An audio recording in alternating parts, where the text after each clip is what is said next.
भी जुड़े हैं। प्लेटो और अरस्तु प्राचीन यूनानी नगर राज्य के दो महान चिंतक थे जिनको हमने समाप्त कर दिया, और पढ़ाने के बाद ये वीडियो रिकॉर्डेड में डाल दी जाती है। आप जितनी बार चाहें देख सकते हैं। हमने धीरे धीरे पढ़ाया है। आप चाहें तो लिख भी सकते हैं, नोट्स भी बना सकते हैं, और अगर नोट्स आप बनाना भी चाहते हैं, जो हमने ऑफलाइन में क्लास में लिखवाया है उसको भी मंगाना चाहते हैं तो किसी फोटो स्टेट की दुकान से मंगा सकते हैं। मैं कोई नोट्स नहीं बनाता, मैं पढ़ा के लिखवा देता हूँ। प्रायः उसी से फंस भी जाता है। ये बात दूसरी है कि अगर कोई एमए है तो उसे किताब भी पढ़ना चाहिए, क्योंकि यूजीसी हायर एजुकेशन देगा तो कॉन्सेप्चुअल सवाल बड़े आ सकते हैं, किताब पढ़ने से मदद मिलेगी। किसी को LT-TGT तक सीमित रहना है तो वो चाहे तो नोट्स, लेक्चर और जो पीछे क्वेश्चन आए हुए हैं उसको हल करे, उसी से काम चल जाएगा। सिलेबस के हिसाब से देखा जाए तो प्लेटो और अरस्तु के बाद मैकियावेली आता है, लेकिन हम थोड़ा दूसरे ढंग से पढ़ाते हैं। अब हम प्लेटो से मैकियावेली के बीच पहुंचने की जो यात्रा थी उस पर प्रकाश डालेंगे। इसलिए आपने वीडियो में देखा होगा कि ऊपर लिखा है कि अरस्तु के बाद का चिंतन तथा मध्ययुगीन चिंतन। भले वो परीक्षा के लिए उपयोगी ना हो, लेकिन मैकियावेली तक पहुंचने में आपकी मदद करेगा। इसलिए संक्षेप में उस पर आज हम चर्चा करेंगे और कल मैकियावेली पर आ जाएंगे। हम जानते हैं, यानी अरस्तु के बाद का चिंतन। हमें यह पता है, इसमें इंक एक बार और डाल दीजिए, और हमें यह पता है कि अरस्तु प्राचीन काल का पहला चिंतक था। अभी नहीं आया वो मैसेज, कल आ जाएगा। अरस्तु प्राचीन काल का अंतिम चिंतक था। स्वाभाविक है कि देश केवल सरकारों से नहीं चलता। देश में जो तमाम बुद्धिजीवी होते हैं, चिंतक होते हैं, जिनमें राष्ट्रवाद की भावना होती है, वो भी समय समय पर देश को नया विचार देते हैं। प्लेटो अरस्तु जो महान चिंतक थे, वो कोई राजनेता नहीं थे कि राष्ट्रपति प्रधानमंत्री बने, लेकिन वह समय समय पर अपने चिंतन से राष्ट्र की मदद करते रहे, उसे फ़ायदा पहुंचाते रहे। अब अरस्तु चूँकि अंतिम चिंतक था, तो अरस्तु के बाद या जब अरस्तु का चिंतन कमज़ोर होने लगा और धीरे धीरे अरस्तु की मृत्यु हो गई, तो आप जानते हैं पीछे वीडियो में बताया गया है कि यूनानी नगर राज्य में जो स्पार्टा और एथेंस था, दोनों के बीच एक प्रकार से शत्रुता भी थी। जो एथेंस था वहाँ प्रत्यक्ष लोकतंत्र था, जो स्पार्टा था वहाँ एक प्रकार से सैनिक शासन था। तो ऐसी स्थिति में वे लोग आपस में लड़ने लगे, उनके बीच अंतर कलह पैदा हो गई, और अंतर कलह से यूनानी नगर राज्य कमज़ोर हो गया। और चाहे मनुष्य की शरीर हो, चाहे कोई राज्य हो, चाहे कोई घर या परिवार हो, चाहे कोई गांव हो, जब वो कमज़ोर हो जाता है तो बाह्य शक्तियाँ उस पर आक्रमण करती हैं। जिससे शरीर की इम्यूनिटी पावर कमज़ोर हो जाएगी तो तमाम बैक्टीरिया, वायरस उस पर हमला करेंगे। ऐसी स्थिति में रोमनों ने आक्रमण कर दिया यूनान पर, और आक्रमण करने के बाद यूनानियों को उसने पराजित कर दिया, और पराजित करने के बाद यूनानी नगर राज्य को रोमन साम्राज्य ने मिला लिया और एक विशाल रोमन साम्राज्य की स्थापना किया, जिसकी राजधानी या केंद्र बिंदु रोम था। तो यहाँ पर अरस्तु की मृत्यु के बाद यूनानी नगर राज्य में अंतर कलह पैदा हो गई। अंतर कलह पैदा हो गई। इसका दुष्परिणाम यह हुआ कि यूनानी नगर राज्य कमज़ोर हो गया। फलस्वरूप रोमनों ने, यानी फलस्वरूप रोमनों ने यूनान पर आक्रमण कर दिया और यूनान को रोमन साम्राज्य में मिला लिया और एक विशाल साम्राज्य की स्थापना किया जिसकी राजधानी रोम थी। ऐसा माना जाता है कि इस समय के, चाहे उनको सैनिक कह लीजिए चाहे चिंतक कह लीजिए, इस समय के चिंतक में पोलेबियस, सिसिरो और सेनेका थे। पोलेबियस, सिसिरो और सेनेका थे। इन्हें आप उस समय का चिंतक भी कह सकते हैं, ये सैनिक भी थे एक तरीके से। अब स्वाभाविक है कि राज्य और व्यक्ति के बीच संबंधों का अध्ययन राजनीति है। कौन किसको महत्व दे रहा है, यही महत्वपूर्ण है। प्लेटो और अरस्तु ने राज्य को महत्व दिया था, व्यक्ति को नहीं। दोनों ने माना था कि व्यक्ति को अपनी आत्मनिर्भरता, अपनी स्वतंत्रता केवल राज्य में ही प्राप्त हो सकती है, राज्य के बाहर नहीं। अब स्वाभाविक है प्लेटो और अरस्तु ने राज्य को महत्व दिया था। उसका दुष्परिणाम हुआ कि आगे चलकर अंतर कला हुई, गुलाम हो गए। तो जिस कारण से किसी का सर्वनाश हुआ, विनाश हुआ, अगला जब आएगा तो उसी के विपरीत बात करेगा। तो जो रोमन थे, यानी रोमनों ने यूनानियों के विपरीत, यानी रोमनों ने यूनानियों के विपरीत राज्य को महत्व ना देकर व्यक्ति को महत्व दिया, यानी व्यक्ति की महत्ता को स्थापित किया। इन्होंने व्यक्ति की महत्ता को स्थापित किया। इसीलिए अब ये राज्य को महत्व नहीं दे रहे हैं, व्यक्ति को महत्व दे रहे हैं। इसीलिए कभी कभी ऐसा माना जाता है कि यूनानियों ने व्यक्ति की सर्वोच्चता के सिद्धांत को स्थापित किया और इन लोगों ने सकारात्मक कानून की बात किया, जिसका उद्देश्य था कि राज्य कानूनों का निर्माण करेगा। और राज्य कानून का निर्माण करेगा ही नहीं, अब एक तरीके से प्राकृतिक कानून को नहीं महत्व दे रहे हैं, राज्य कानून का निर्माण करेगा और राज्य में की सत्ता में व्यक्ति बैठेगा। इसलिए राज्य कानून का निर्माण करेगा तो कहीं ना कहीं व्यक्ति करेगा। इसीलिए माना जाता है कि व्यक्ति की सर्वोच्चता और कानूनी संप्रभुता का सिद्धांत यूनानियों ने दिया। यद्यपि कहा जाता है कि कानूनी प्रणाली सब कुछ उन्होंने यूनानियों से ही सीखा था। कानूनी संप्रभुता या कानूनी प्रणाली और व्यक्ति की सर्वोच्चता, ये सकारात्मक कानून, चूंकि उस समय संप्रभुता जैसा शब्द नहीं था, इसलिए आप इसको संप्रभुता को मिटा करके ये भी कह सकते हैं कि कानूनी प्रणाली का आविष्कार। तो यहाँ पर बात आई कि जहाँ प्लेटो और अरस्तु ने राज्य को महत्व दिया, वहीं यूनानियों ने, वहीं रोमनों ने व्यक्ति को महत्व दिया, कानूनी प्रणाली का आविष्कार किया।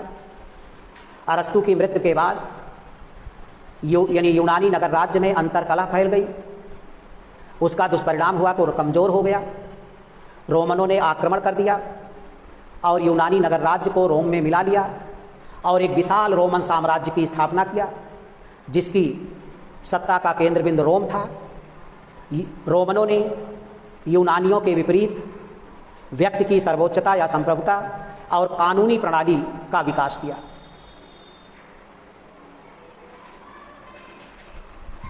व्यक्ति की सर्वोच्चता और कानूनी प्रणाली का विकास रोमनों ने किया। यही इतना दो चीज़ अपने दिमाग में रखे रहिए, वैसे परीक्षा के लिए उपयोगी नहीं है। अब देखिए, जो रोमन साम्राज्य था वो मध्यकाल का अंतिम राज्य था।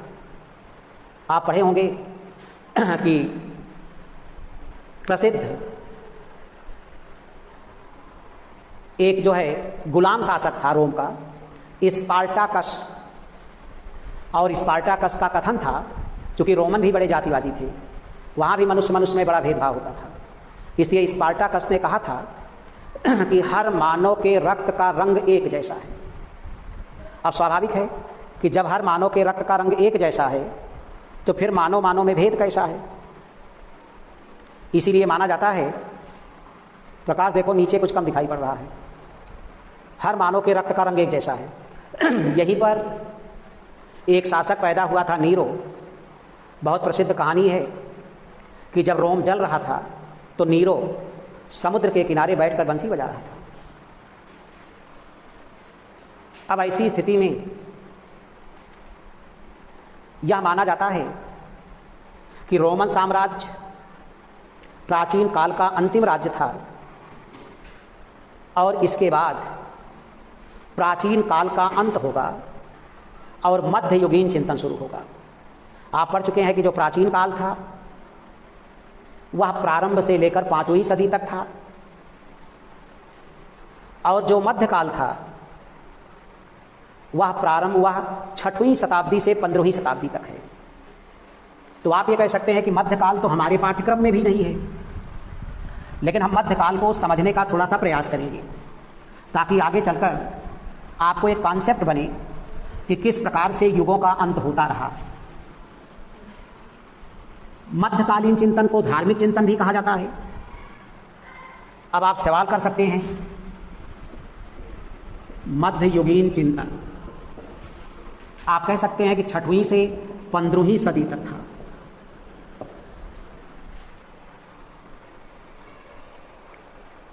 और जो मध्ययुगीन चिंतन है उसका इंपॉर्टेंस राजनीति शास्त्र में इसलिए नहीं है क्योंकि यहाँ धर्म की प्रधानता है और धर्म अलौकिक जगत का विषय है और राजनीति राज्य में होती है और राज्य लौकिक जगत का विषय है।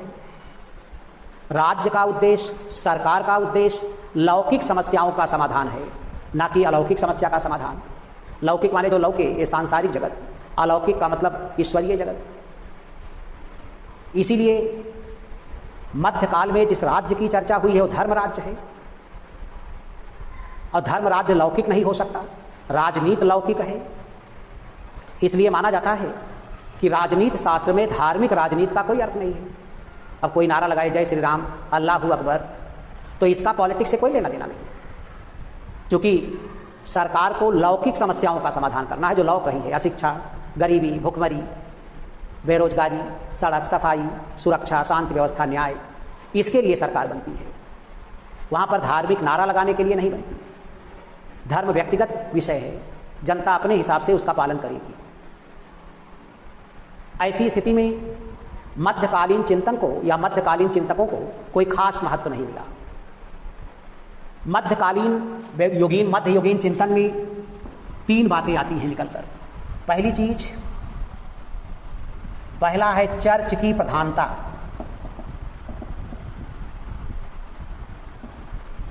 दूसरा है सामंती व्यवस्था और तीसरा है चर्च एवं राज्य के बीच विवाद। यानी मध्यकाल की 3 बातें आती हैं। चर्च की प्रधानता है, सामंती व्यवस्था है, चर्च एवं राज्य के बीच विवाद है। चर्च की प्रधानता, मध्यकाल को धार्मिक युग कहा जाता है और जो धार्मिक युग है उसे अंधकार युग भी कहा जाता है। मध्यकाल को अंधकार युग क्यों कहा जाता है? मध्यकाल को अंधकार युग इसलिए कहा जाता है क्योंकि मध्यकाल अंधविश्वास पर आधारित था। अंधविश्वास क्या है? किसी विषय को तर्क और ज्ञान की कसौटी पर कसे बिना उस पर आंख मूंद कर विश्वास कर लेना। किसी विषय को तर्क और ज्ञान की कसौटी पर कसे बिना उस पर आंख मूंद कर विश्वास कर लेना अंधविश्वास है। लेकिन जब तर्क और ज्ञान की कसौटी पर किसी चीज़ को कस कर आप उस पर विश्वास करते हैं तो उसी को कहा जाता है वैज्ञानिक दृष्टिकोण। और विज्ञान लौकिक जगत का विषय है और धर्म अलौकिक जगत का विषय है, धर्म दर्शन का विषय है। अब ऐसी स्थिति में मध्यकाल की 3 विशेषताएं थीं और मध्यकाल की जो पहली विशेषता थी वो थी चर्च की प्रधानता या धार्मिक विषयों की प्रधानता। अब यहाँ पर 2 सिस्टम है, एक लौकिक जगत है, एक अलौकिक जगत है। अब यहाँ पर आप ये भी कह सकते हैं कि धार्मिक विषयों की प्रधानता,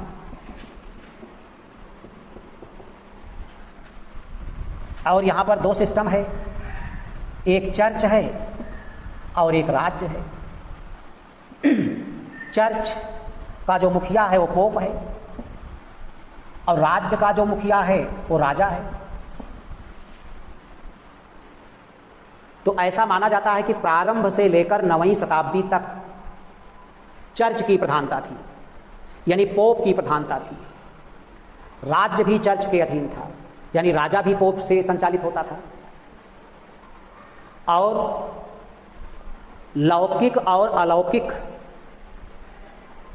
दोनों विषयों का निर्धारण चर्च के द्वारा ही होता था। जैसे भारत में माना जाता है क्षत्रिय ब्राह्मण के अधीन थे और सवर्णवाद को ब्राह्मणवाद कह दिया गया, वैसे यूरोप में भी राजा पोप के अधीन था। जब राजा पोप के अधीन था और राजा लौकिक जगत का शासक है, तो लौकिक जगत का निर्धारण भी कहीं ना कहीं पोप कर रहा है और अलौकिक जगत का भी वही मालिक है। स्वाभाविक है वो धार्मिक है, तो धार्मिक होने के कारण वो लौकिक सत्ता का निर्धारण अलौकिक सत्ता के नाम पर कर रहा है। अल्लाह के नाम पे दे दो, भगवान के नाम पे दे दो। इसीलिए जो प्रारंभिक चरण था 5वीं से लेकर 9वीं शताब्दी तक, वहाँ हर विषय का आधार आस्था और विश्वास था। वहाँ पर ज्ञान और तर्क वहाँ पर ज्ञान और तर्क का कोई आधार नहीं था, इसीलिए वो अंधविश्वास पर आधारित था। जब विवेक का उदय होगा, जब ज्ञान और तर्क की कसौटी पर किसी चीज़ को कसा जाने लगेगा, तो वहीं पर वैज्ञानिकता का जन्म होने लगेगा। तो 5वीं 6वीं सदी से लेकर 9वीं शताब्दी तक, क्या बल्कि 13वीं शताब्दी तक आप मानिए, धार्मिक विषयों की प्रधानता थी। चर्च लौकिक और अलौकिक दोनों सत्ता का निर्धारण करता था। राजा भी पोप के अधीन था। आस्था और विश्वास यहाँ हर चीज़ का आधार था। ज्ञान और तर्क का कोई अस्तित्व नहीं था, इसलिए यह अंधविश्वास पर आधारित था और अंधकार युग था। और इसी में जब सारी सत्ता किसी को मिलती है तो चरित्रहीन भी हो जाता है। इसीलिए माना जाता था कि पोप पाप गंगा में डुबकी लगाकर धर्म का ध्वजा लहराते थे। चरित्रहीनता तो इस कदर बढ़ गई थी कि छोटी छोटी बच्चियों की जब शादी होती थी तो पोप को सौंपी जाती थी।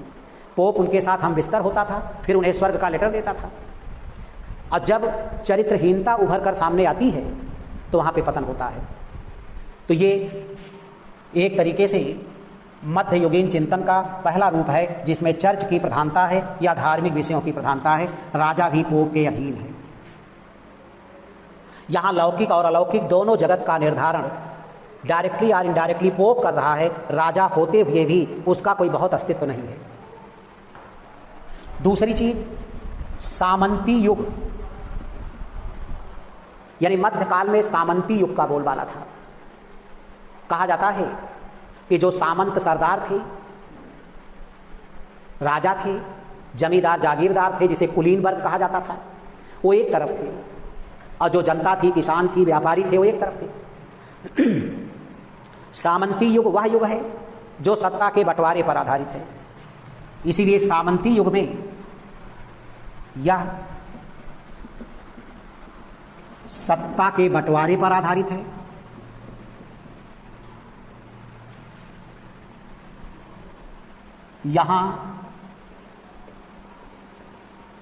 यहां विशेषाधिकारों का बोलबाला था। विशेषाधिकार क्या है? ऐसा समाज जहां स्वतंत्रता और समानता ना हो। विशेषाधिकार वह अधिकार होता है जहां जाति, धर्म, भाषा, जन्म, संपत्ति, लिंग आदि के आधार पर एक व्यक्ति का दूसरे व्यक्ति के साथ भेदभाव होता है। यहाँ हर व्यक्ति का कोई ना कोई मालिक था, यानी यहाँ हर व्यक्ति यानी वर्ग का कोई ना कोई मालिक था।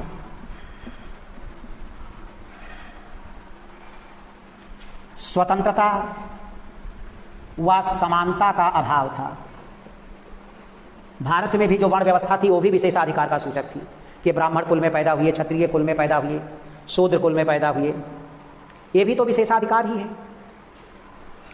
यहाँ पर हर व्यक्ति का कोई ना कोई मालिक है। जैसे किसान का मालिक जमींदार है, जमींदार का मालिक जागीरदार है, जागीरदार का मालिक राजा है, राजा का मालिक पोप है, पोप का मालिक ईसा मसीह है। अब अगर देखा जाए तो ये इतना सिस्टम, ये लौकिक जगत है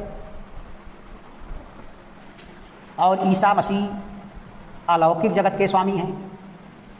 लेकिन पोप का मालिक ईसा मसीह है।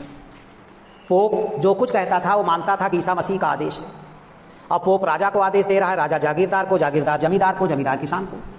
यही तो सामंती व्यवस्था है, विशेषाधिकार प्राप्त वर्ग है। अब सब कुछ पोप तय कर रहा है। अब पोप कहाँ से बातें ला रहा है? ईसा मसीह से। तो अलौकिक सत्ता के नाम पर लौकिक जगत का शासन चलाया जा रहा है। ये सामंती युग था। और जो राज्य थे वहाँ सत्ता का बंटवारा था, यानी एक तरीके से पूरे का मालिक राजा हो गया, फिर जागीरदार हो गया, एक एक जागीरदार के अंडर में कई जमींदारी थी, और जमींदार का संबंध सीधे किसान से था।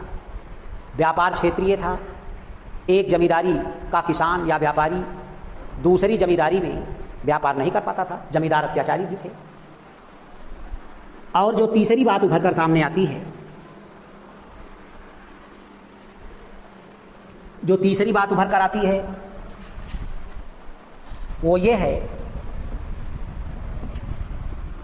कि चर्च व राज्य के बीच विवाद सब दिन रहा नहीं एक समाना। स्वाभाविक है कि चर्च का मालिक पोप है, राज्य का मालिक राजा है।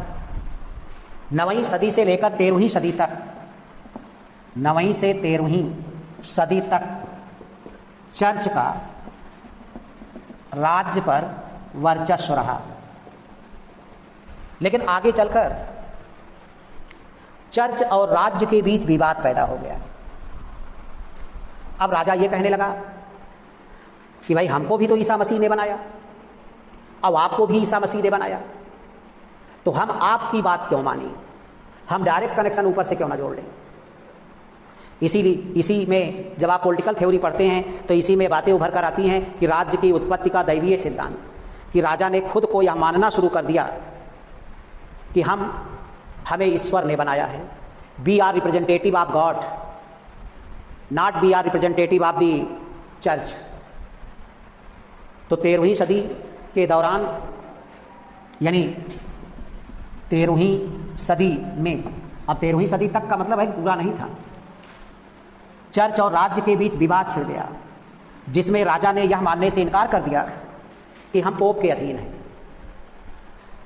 और इसी दौरान तमाम चिंतक पैदा हुए मध्यकाल के, और उन्होंने अपना एक थाट देना शुरू कर दिया।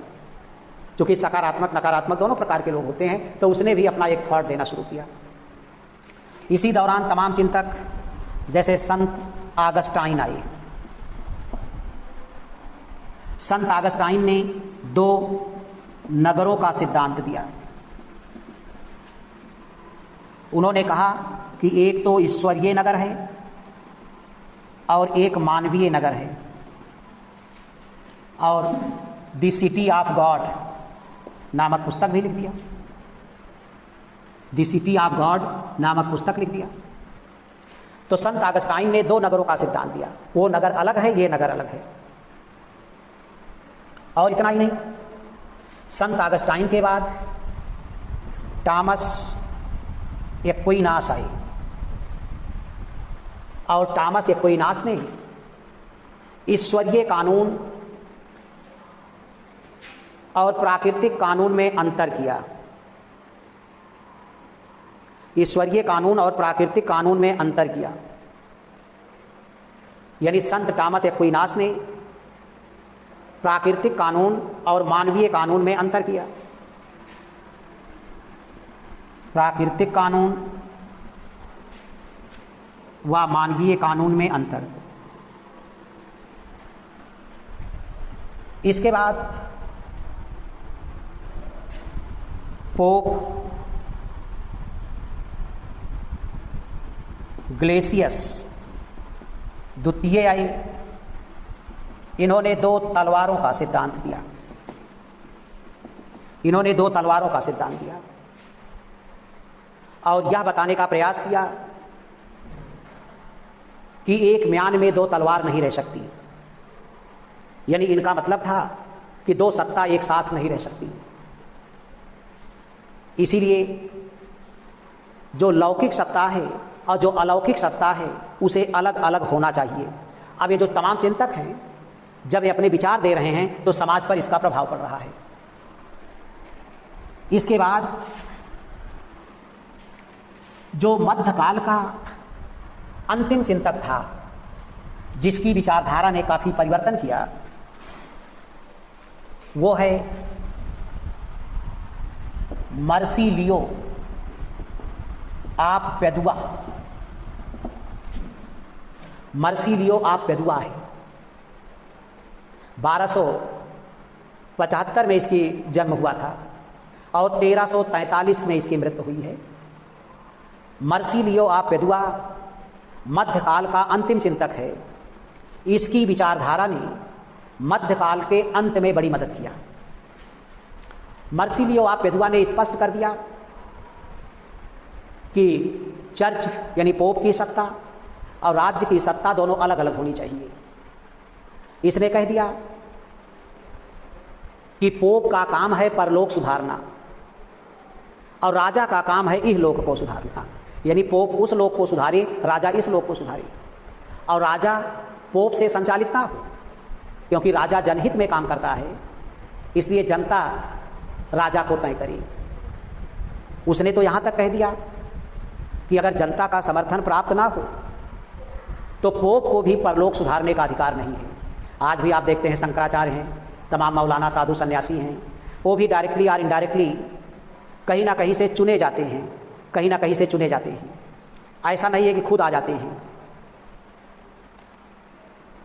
मर्सिलियो आप पेदुआ ने स्पष्ट किया कि कानून का निर्माण राज्य करेगा, यानी कानून का निर्माण राज्य करेगा।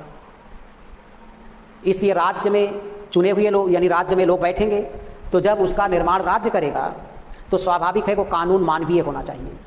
तो मर्सिलियो आप पेदुआ ने मानवीय कानून की बात किया।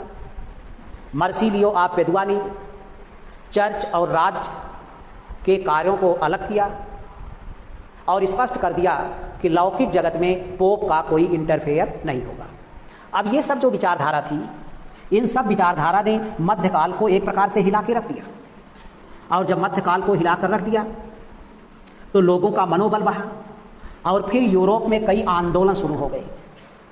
तो मध्ययुगीन चिंतकों की विचारधारा ने उस आंदोलन को, मध्ययुगीन विचारधारा उन्हें उस आंदोलन को व्यावहारिक रूप देने के लिए प्रेरणा दिया।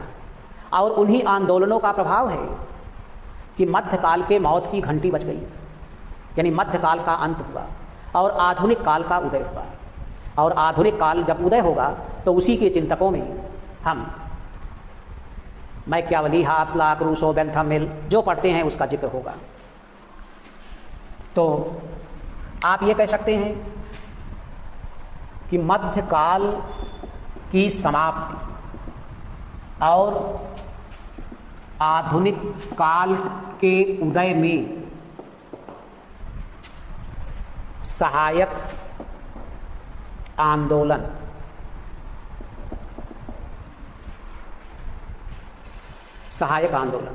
अब इसमें कौन आंदोलन आए? पहली चीज तो आया पुनर्जागरण आंदोलन,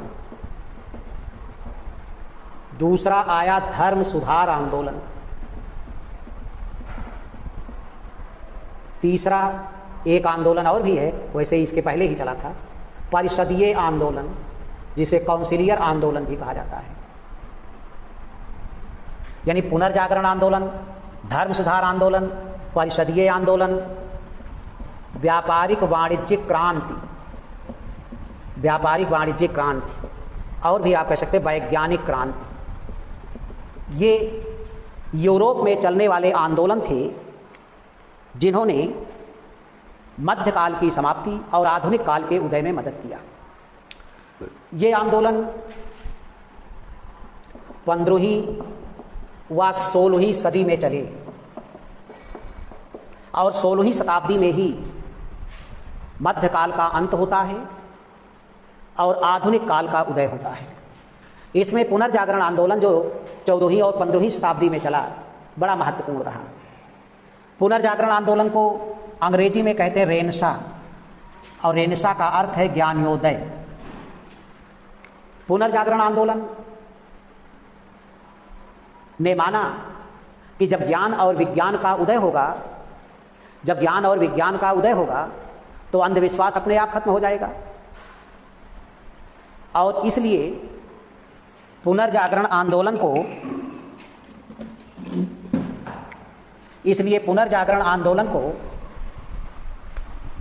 हम सांस्कृतिक आंदोलन भी कहते हैं। अगर पूछा जाए पुनर्जागरण आंदोलन कैसा आंदोलन है, तो पुनर्जागरण आंदोलन एक सांस्कृतिक आंदोलन है। संस्कृत वह होती है जो जीवन के हर क्षेत्र को प्रभावित करती है। तो सांस्कृतिक आंदोलन का शाब्दिक अर्थ है, यानी सांस्कृतिक आंदोलन का शाब्दिक अर्थ है कि सामाजिक, आर्थिक, राजनीतिक, धार्मिक सभी क्षेत्रों में चलाया गया। और पुनर्जागरण आंदोलन ने नारा दिया कि मानव ही सभी वस्तुओं का मापदंड है, क्योंकि मध्यकाल में धर्म राज्य का बोलबाला था, व्यक्ति का कोई महत्व नहीं था। राज्य की बलवेदी पर व्यक्ति को कुर्बान कर दिया जाता था, इसलिए यहां मानकर चला जाता था कि राज्य की बलवेदी पर कुर्बान कर दिया जाता था। मध्यकाल में जो व्यवस्था थी उसमें ना तो स्वतंत्रता थी ना तो समानता थी, और पुनर्जागरण आंदोलन ने दो चीज़ों की मांग किया, स्वतंत्रता और समानता। और जिस समाज में, यानी पुनर्जागरण आंदोलन ने क्या दिया, एक स्वतंत्रता दिया और एक समानता दिया। और जिस समाज में स्वतंत्रता और समानता होती है वही मानववाद है। इसीलिए पुनर्जागरण आंदोलन ने नारा दिया कि मानव ही सभी वस्तुओं का मापदंड है। इसे पुनर्जागरण इसलिए कहा गया क्योंकि आप शुरू में पढ़े कि प्लेटो के पहले जो सोफिस्ट थे उन्होंने भी कहा था मानव सभी वस्तुओं का मापदंड है, लेकिन प्लेटो से राज्य को महत्व दिया जाने लगा, व्यक्ति को नहीं। इसीलिए ये बात फिर दोहराई गई 15वीं शताब्दी में कि नहीं, राज्य का नहीं व्यक्ति का महत्व है, मानव सभी वस्तुओं का मापदंड है। तो मानववाद को जन्म दिया। इसीलिए मानव इक्वल टू व्यक्ति। इसीलिए पुनर्जागरण आंदोलन से व्यक्तिवाद पैदा हुआ। 19वीं शताब्दी तक मानववाद है, 20वीं शताब्दी में नव मानववाद है। मानववाद का आधार व्यक्तिवाद है, लेकिन नव मानववाद का आधार समूहवाद है। नव मानववादी विचारक में नेहरू और एम.आर. राय का भी नाम आता है। धर्म सुधार आंदोलन, चूंकि धर्म आधारित राज्य था, तो धर्म सुधार आंदोलन ने क्या किया, धर्म आधारित राज्य को समाप्त कर दिया, और इसने एक तरीके से धर्मनिरपेक्ष राज्य के उदय में अपनी भूमिका अदा किया। परिषदीय आंदोलन चला, जनता के द्वारा चलाया गया। इसका उद्देश्य था कि संस्थाओं को बहाल करना। काउंसिल, ये काउंसिलियर आंदोलन है। वैज्ञानिक क्रांति 16वीं शताब्दी में चला, और वैज्ञानिक क्रांति के परिणाम स्वरूप ही छापा खाने की मशीन का आविष्कार हुआ, और विज्ञान से जो पहला चीज़ आया वो छापा खाना आया। ये वैज्ञानिक क्रांति हुई। और व्यापारिक वाणिज्यिक क्रांति, व्यापारिक वाणिज्यिक क्रांति का मतलब है कि जो पहले राज्य थे वैसे थे, पूरे का मालिक राजा हुआ करता था। और अगर आप देखें तो मान लीजिए ये जो है यूँ या यूँ, ये मान लीजिए पूरे का मालिक राजा है, यहाँ पर एक जागीरदार है, ये दूसरा जागीरदार है, तीसरा जागीरदार है, और ये जागीरदारी छोटे छोटे हिस्सों में बटी हुई थी। ये इसमें ये जमींदारी थी, कई जमींदार थे। जमींदार अपना कर वसूल कर जागीरदार को देते थे, जागीरदार राजा को देता था। व्यापार जो था वो सब लोकल फोकल था। एक जमींदार का किसान, एक जमींदारी का किसान दूसरी जमींदारी में नहीं जा पाता था। इसका परिणाम क्या हुआ, इसका परिणाम ये हुआ कि जमींदार, जागीरदार और राजा ये सत्ता को लेकर के आपस में लड़ने लगे, और विशाल संख्या तो जनता की थी, किसान की थी, व्यापारी की थी। अब उन्हीं को तय करना था कि वो किसका सपोर्ट करें। अब उन्होंने देखा कि इसमें तो लगभग सभी दुष्ट हैं, और इसमें लगभग जब सभी दुष्ट हैं तो उन्होंने क्या किया कि तय किया कि हम राजा का सपोर्ट करेंगे। तो ये माना जाता है कि जो जमींदार और जागीरदार थे वो सब बीच से ख़त्म हो गए और ये जो राजा था ये पूरे का मालिक हो गया। अब यहाँ का किसान, यहाँ का व्यापारी यहाँ भी जा सकता है, यहाँ वाला यहाँ आ सकता है, यहाँ वाला यहाँ। तो जो क्षेत्रीय था वो व्यापार राष्ट्रीय हो गया और इसीलिए राष्ट्र राज्य का उदय हुआ। इसलिए माना जाता है कि ये तमाम आंदोलनों ने मध्यकाल के मौत की घंटी बजा दिया और आधुनिक काल के उदय में अपनी महत्वपूर्ण भूमिका अदा किया। तो हम ये कह देंगे कि पुनर्जागरण आंदोलन,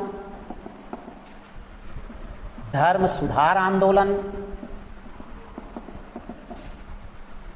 व्यापारिक वाणिज्यिक क्रांति, इन 3 आंदोलनों ने इन